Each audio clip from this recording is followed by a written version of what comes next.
What about this word, Islam? The reason they can't translate it is because it would give away the whole secret. This is one of the best kept secrets on the planet today. What is Islam?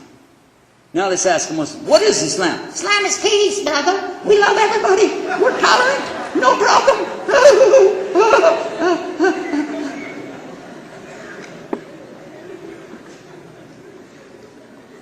Sorry, but that doesn't work either, does it? Fact is, it doesn't mean peace. Does not mean peace.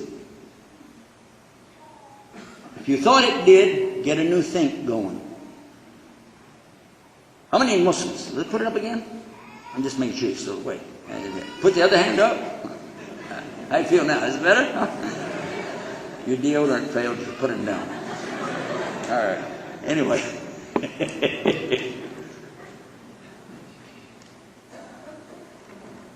Did you ever see a Muslim walk up to each other and say, Islam alaikum?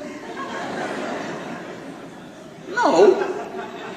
We say salam alaikum, don't we? So Islam doesn't mean peace. Get off of it. Wake up. I mean, spend a little time with the Mawrid, the dictionary. Open it up and look. Islam is the surrender, submission, obedience, and sincerity and peace with Allah. First of all, you surrender your will to the will of Almighty God. Number 2, you submit to His commandments. Number 3, you obey them to the best of your ability. And then number 4, you do it in sincerity. And stop. Hold on. Don't move. Don't move. I see you moving over there, by the way.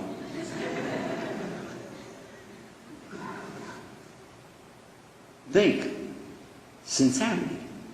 Did you not hear what Suhaib Webb was talking about? Can you force people into an intimate relationship? Something where they're going to feel good about somebody? I want you to feel good about me. I mean now, boy! How can you change somebody's feelings? Can you?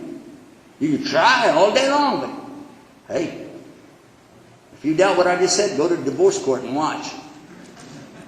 It ain't happening. Think. Sincerity. If I have to be sincere to do Islam, then Islam cannot be spread by any kind of force. Sword or AK-47, either one. Doesn't work. You can spread ideologies. You can spread civilizations, all kinds of concepts under force, but you can never force Islam. La ikraha fid din. There is no compulsion in the way of Islam. Allah said that in Surah Baqarah, chapter 2, verse 256.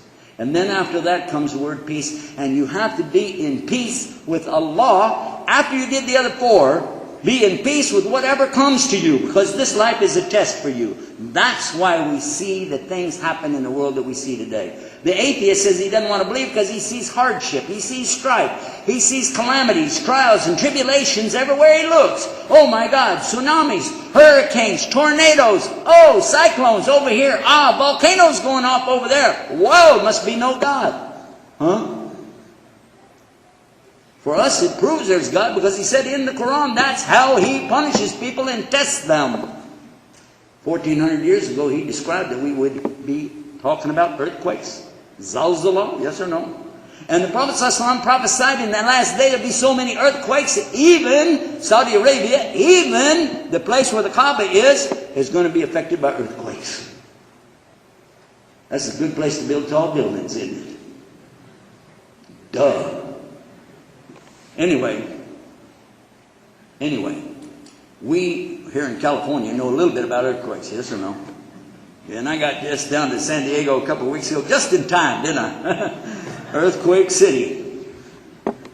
One of our websites features this about earthquakes. If you want to keep up with what's really going on, there were over, I think, 1,800 earthquakes just in a few days on the planet.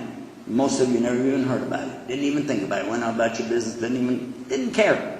But if you want to know about them, go to IslamNewsroom.com. On the left side of the page, look, and it says earthquakes. Click it and keep up with it, because it updates every few minutes showing you where the earthquakes are. You can see the graphics showing you where they are, how big they are, and how recent they were. Some that 1 hour, some 24 hours, and others will show you the 1 week, up to 1 week. And the planet's loaded with them all the time, and it increases, not only in numbers, but in intensity. But that's enough about that. I want to come back to our subject, Islam itself. We as Muslims understand Islam to be a way of life. From the time we're born to the time we die. From the time we get up in the morning to the time we go to sleep at night. We understand Islam to be our way. It is our deen. It is what we do. And the people of the book should look at their book real close and observe that after the 4 Gospels, in the book of the Acts of the Apostles, this is the 5th book of the New Testament, look in there in chapter 11 and see what Paul said about the people of Jesus. The real people of Jesus never called themselves Christians. No, they didn't. They called themselves people of the way. And it's capitalized, W-A-Y. Not that they capitalized it, but the translators recognized that it was a proper noun. They were called Ahl-Din, people of the way. How many in this room hope and pray that we are from the Ahl-Din? So we want to be just like the early Christians, don't we? Ahl-Din, following the way. What way? The way of all of the prophets, to worship that one God I just talked about.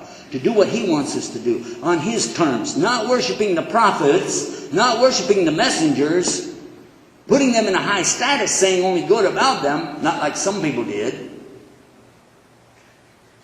but showing the proper honor to them, respect to those prophets, and following that way, Ahl-Din.